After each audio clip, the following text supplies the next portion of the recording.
Gaten Wealth na Marcos, BBM, Administrator, pabayaan. Ngayon ay 15 August 2026.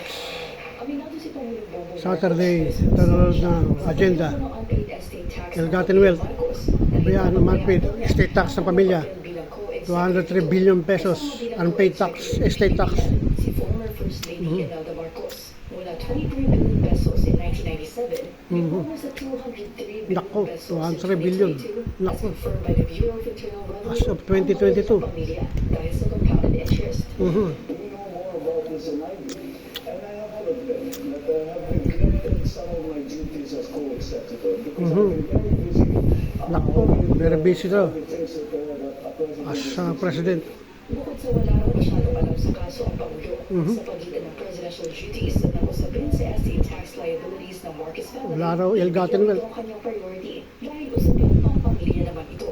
Pero saan nga ba nagmula ang bilyong pisong pamilya na ito ng mga Marcos? Daw Gaten Wealth. Ayon sa Supreme Ayan na. Court, inaudit ng gobyerno ang lahat ng obligations ni Marcos Sr. pagkatapos ng pagkamatay 1982 nito to sa Honolulu 1986. in September 1989.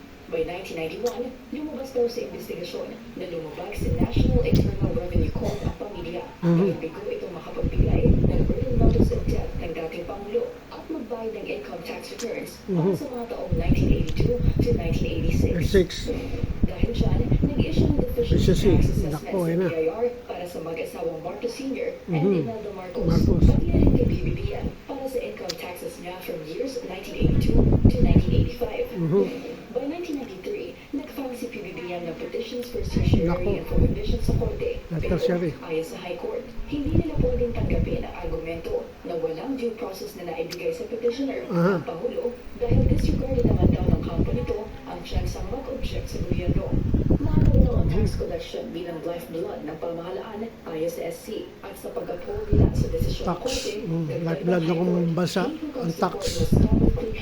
Otherwise, he not only taints his name, but the very structure of established authority. Decades later, naninindigan si PBBM na hindi ill-gotten wealth ang Nako. kanilang mga ari-arian. Hindi raw ill-gotten. Dahil hindi naman daw nila pananalunan ng civil cases kung totoong ill-gotten wealth ang mga ito. Isa sa dismissed from future cases laban sa pamilya at umano'y cronies nito ay ang 102 billion peso case na ibinasura ng Sandigan Bayan noong 2019. Silang binasura.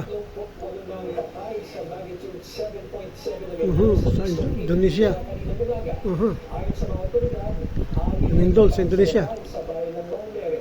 Sa ngayon, hamon para sa Tetes patay sa Indonesia. sa Nagateo, rehiyon na pinakamalapit sa epicenter dahil sa landslides at mahirap na komunikasyon.